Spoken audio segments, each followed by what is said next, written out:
السلام علیکم ورحمت الله. ملګرو چاته چې شپږ کلمې نه ورځي یا شپږ کلمې ورځي خو لیکن د دې فضایل ورته نه دي معلوم، هغوی دا ویډیو وګورئ، انشاءالله دا شپږ کلمې به هم زده کړي او د دې فضایل به ورته هم معلوم شي. ټیک ده جي. نو ټول نه اول خو کلمه طیبه ده.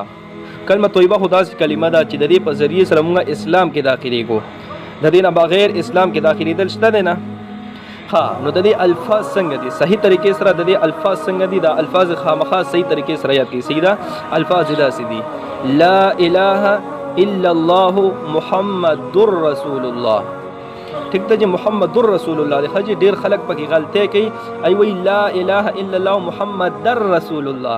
محمد رسول الله ویل غلط دی. حجی په اذان کې محمد رسول الله دی، اشهد ان محمد رسول الله، او په کلمه طیبه کې لا اله الا الله محمد رسول الله دی. ٹھیک ده جی، دا خو الفاظ شو.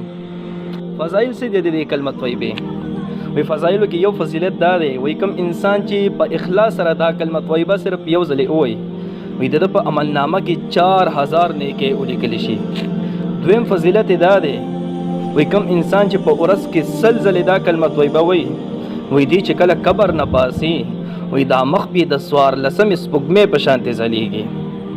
وی دریم فضیلت دا دی، وی چې کلمه طیبه څوک ډیره ډیره وایي، د عملنامې نه وایي ګناهونه میټاویږي، ګناهونه ترنه ختمیږي او نیکۍ پکې لیکل شي.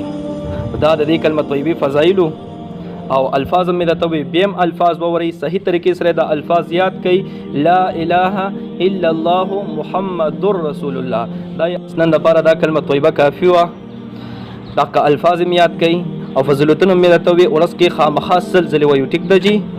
نو دا نور شپږ کلمې چې دي انشاءالله یو ویډیو به زه جوړوم او یو کلمه به درته پکې ویم، او فضیلت چې دی د دې چې څه فضایل هغه هم درته پکې خامخا بیانوم. ټیک ده جي. نو چې چاته هم کلمې یاد نه دي، شپږ کلمې یاد نه دي، ای زما دا پیج محمد قاسم دغه تصویر پې لګېدلی دی، دا نوم هم چې کوم سره ګوټ ته دی دا نوم مې پې لیکلی دی، دغه نوم سرچ کې ورکړئ، دغه تصویر چې دی دغه تصویر چې راشي دا پیج لیکئ، تاسو ته به انشاءالله دا ټولې کلمې میلاویږي. انشاءالله شپږ واړه کلمې به تاسو ته انشاءالله زه در شیر کوم، خامخا به در شیر کوم انشاءالله سره د فضایلو. ټیک ده جي.